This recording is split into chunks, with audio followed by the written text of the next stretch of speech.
اطاعت و فرما برداری، محبت و پیروی پر یوں تو ہم نے بے شمار قصے، کہانیاں، واقعات، حکایات سن رکھے ہیں، لیکن آج اطاعت اور محبت پر ایک ایسا واقعہ آپ کے سامنے رکھنا چاہوں گا کہ جس کی مثال نہیں ملتی۔ نبی مکرم صلی اللہ علیہ وسلم کے ایک صحابی ہیں، حضرت زید بن حارثہ رضی اللہ تعالی عنہ، جن کو پہلے زید بن محمد کہا جاتا تھا۔ یہ اللہ کے رسول صلی اللہ علیہ وسلم کے منہ بولے بیٹے تھے۔ آپ علیہ السلام نے ان کو اسلام سے پہلے خریدا اور پھر ان کو آزاد کر کے اپنا منہ بولا بیٹا بنا لیا۔ پھر اسلام کے احکامات کے بعد جب خالق کائنات نے فرمایا ادعوہم لآبائہم هو اقسط عند اللہ، کہ منہ بولے بیٹوں کو ان کے حقیقی باپوں کے نام سے پکارو، یہی اللہ کے نزدیک انصاف کی بات ہے۔ تو نبی مکرم صلی اللہ علیہ وسلم نے حضرت زید کے بارے میں فرمایا کہ انہیں ان کے حقیقی والد کی طرف نسبت کر کے پکارا جائے، یعنی زید بن محمد کے بجائے زید بن حارثہ کہا جائے۔ یہی حضرت زید بن حارثہ رضی اللہ تعالی عنہ ہیں کہ جن کے لیے حضور خاتم المرسلین صلی اللہ علیہ وسلم نے اپنی پھپھو زاد بیٹی حضرت زینب بنت جہش کا رشتہ مانگا۔ تو اللہ کے رسول صلی اللہ علیہ وسلم کے رشتہ مانگنے پر زینب بن جہش رضی اللہ عنہ کے بھائی عبداللہ بن جہش وہ معترض ہوئے کہ یہ کیسے ممکن ہے کہ زید ایک غلام ہے، زید ایسے خاندان سے تعلق رکھتا ہے جو شرف اور مقام کے لحاظ سے ہمارا مقابلہ نہیں کر سکتا، تو ہم اس کے ساتھ کیوں کر رشتہ کریں؟ تو اللہ تعالیٰ نے اس موقع پر فرمایا وَمَا كَانَ لِمُؤْمِنٍ وَلَا مُؤْمِنَةٍ إِذَا قَضَى اللَّهُ وَرَسُولُهُ أَمْرًا أَن يَكُونَ لَهُمُ الْخِيَرَةُ، کہ جب اللہ اور اس کے رسول کسی معاملے میں فیصلہ فرما دیں تو پھر مومنوں کو اس میں اختیار نہیں رہتا، پھر مومن اس میں تغیر نہیں کر سکتے، اس میں تبدیلی نہیں کر سکتے۔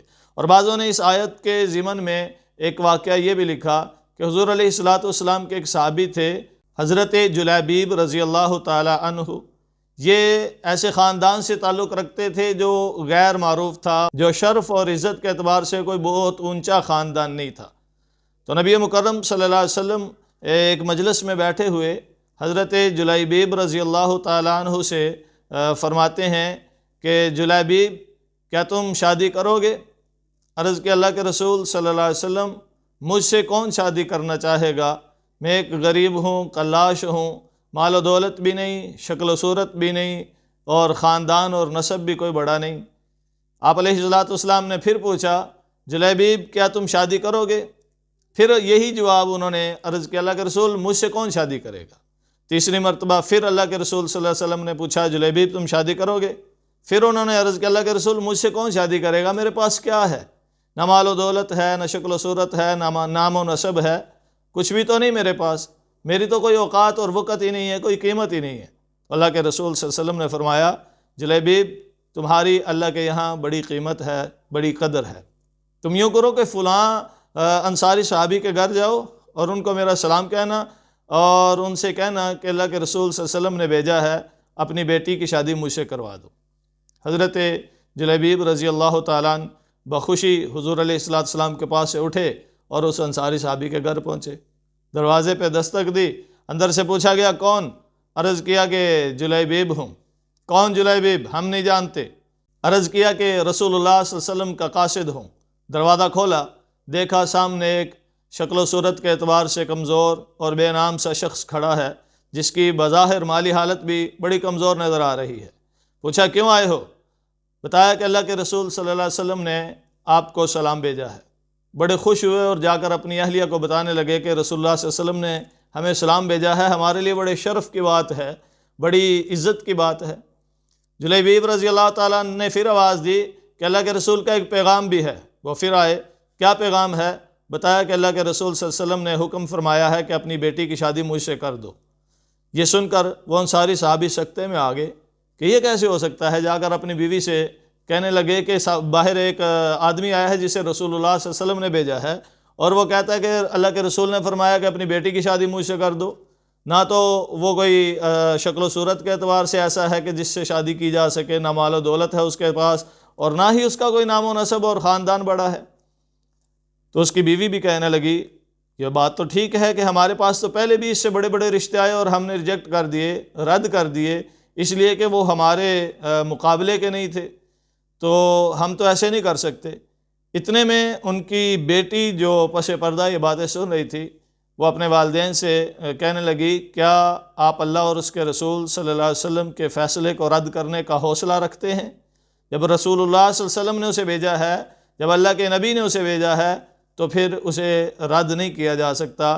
آپ اللہ کے رسول کے فیصلے کو قبول کیجئے، حضور علیہ الصلوۃ والسلام مجھے ضائع نہیں ہونے دیں گے۔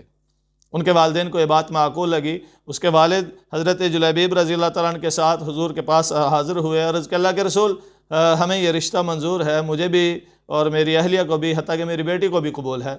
تو نبی مکرم صلی اللہ علیہ وسلم نے حضرت جلیبیب کی اس انصاری صحابی کی بیٹی سے شادی کر دی اور ان کو دعا دی کہ یا اللہ ان کو برکت دے اور ان کو خوشی دے، خوشحالی سے نواز۔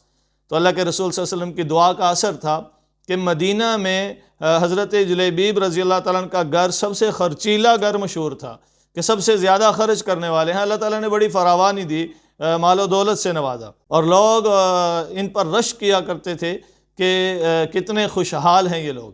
اللہ کے رسول صلی اللہ علیہ وسلم کے یہ صحابی حضرت جلیبیب حضور سے اتنا پیار کرتے تھے، اتنی محبت کرتے تھے کہ ایک غزوہ میں حضور علیہ الصلوۃ والسلام کے ساتھ گئے، اور وہاں اللہ کے رسول صلی اللہ علیہ وسلم نے جب غزوہ سے فتح حاصل کر لی، کامیابی حاصل کر لی، مال غنیمت کی تقسیم شروع ہوئی۔ ایک مرتبہ آپ علیہ الصلوۃ والسلام نے پوچھا کہ کوئی رہ تو نہیں گیا؟ چند کھڑے ہوئے، ان کو پھر آپ صلی اللہ علیہ وسلم نے مال غنیمت دیا۔ پھر پوچھا کوئی رہ تو نہیں گیا؟ جی فلاں فلاں رہ گیا، ان کو بھی بلایا، مال غنیمت دیا۔ تیسری مرتبہ پھر پوچھا کوئی رہ تو نہیں گیا؟ صحابہ نے عرض کیا نہیں اللہ کے رسول کوئی بھی نہیں رہتا۔ حضور نے فرمایا پھر مجھے جلیبیب کیوں نہیں نظر آ رہا؟ جب حضرت جلیبیب رضی اللہ تعالیٰ عنہ کی تلاش شروع ہوئی تو مقتولین اور شہداء میں دیکھا حضرت جلیبیب رضی اللہ تعالیٰ عنہ 7 کافروں کے بیچ میں شہید ہوئے پڑے ہیں۔ حضور علیہ الصلوۃ والسلام نے جب دیکھا تو فرمایا کہ اس اکیلے نے 7 کافروں کو جہنم واصل کیا اور خود بھی اللہ کے حضور پیش ہو گیا۔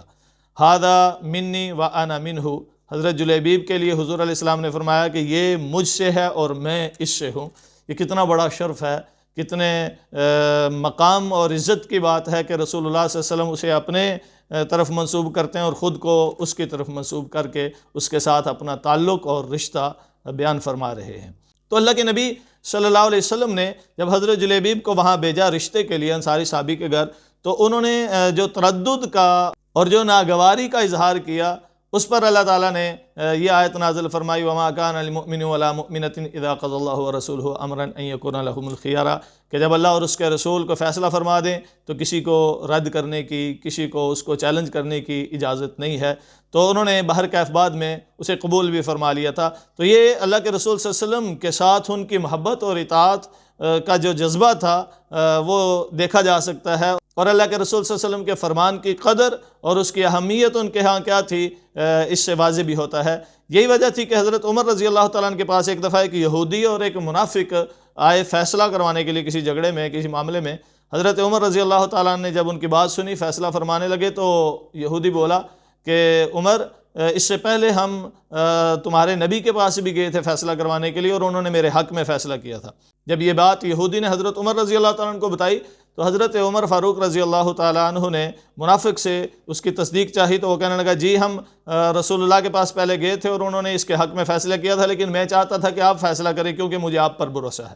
حضرت عمر رضی اللہ تعالیٰ نے فرمایا اچھا بیٹھو۔